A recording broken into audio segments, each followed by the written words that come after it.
once I had some sense of values that were important to Charles, another act process that I might move towards is diffusion.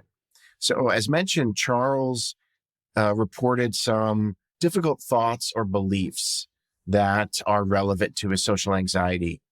And cognitive diffusion refers to the process in which we can get really stuck to thoughts. We have thoughts that are not really helpful to us in terms of living a values-based life or a meaningful life. So Charles said things like, I'm an idiot, or I can't meet new people. And those types of thoughts or beliefs are good targets for diffusion exercises.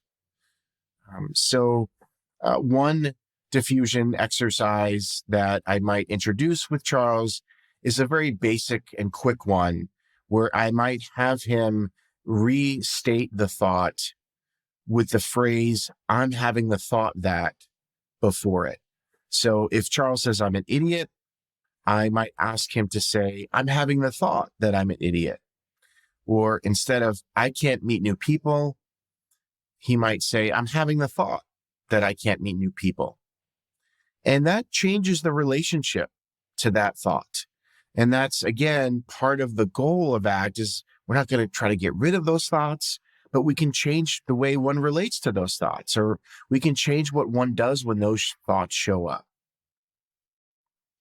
Another metaphor that I like to use for diffusion is the idea of an infomercial, which are those commercials on TV for ridiculous products that everyone knows really don't work and are really just junk, but yet somehow can tempt us into purchasing them because maybe we want to believe it. And so our minds can often function in the way as a good commercial. They really get us to buy into certain things or certain products and convince us that things are true. And so what I might do with Charles is actually watch a commercial, watch an infomercial with him. There's one that I really enjoy. It's a product from the 90s called the Flowbee. It was this really awful home haircut system that looked like a vacuum cleaner that would cut your hair. And you watch it and you laugh. And it's really a silly product. And after I show this to Charles, I would ask him, would you buy that?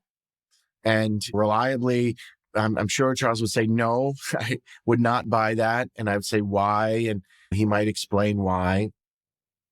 And I would then ask him, what if you were to take that same approach to, I'm an idiot?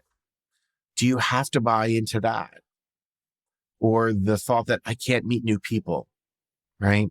Is that a thought that you really want to buy into? And sometimes I'll say to clients, this is based on a study that I like to cite, that we have 60 to 70,000 thoughts per day. So that's a lot of thoughts. And we can choose which of those thoughts we prioritize, which of those we give authority to, which ones we allow to influence our actions. Another metaphor that I might use is I would ask Charles, do you have an email address? And how many emails do you get per day? And do you open each email and read each email with the same degree of attention? Most people would say no. Instead, what I do is I open the ones that I want to read and ignore the others, right? And so that we can take that same approach to our thoughts. The thoughts that are useful, those are thoughts that we can give more weight. And the thoughts that aren't helpful, we don't need to get rid of them. We can allow them to be there, but we don't have to give them authority.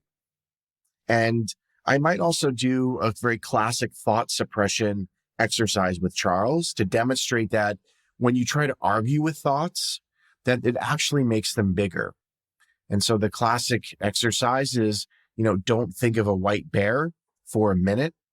And I would start a timer and actually have Charles try to not think of a white bear for a full minute and ask him afterwards how successful he was.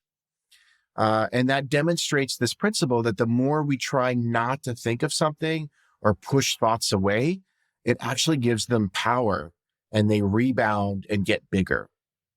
So the process of cognitive diffusion is not about getting rid of the thoughts. It's about just not buying into them, not giving them credence over our lives.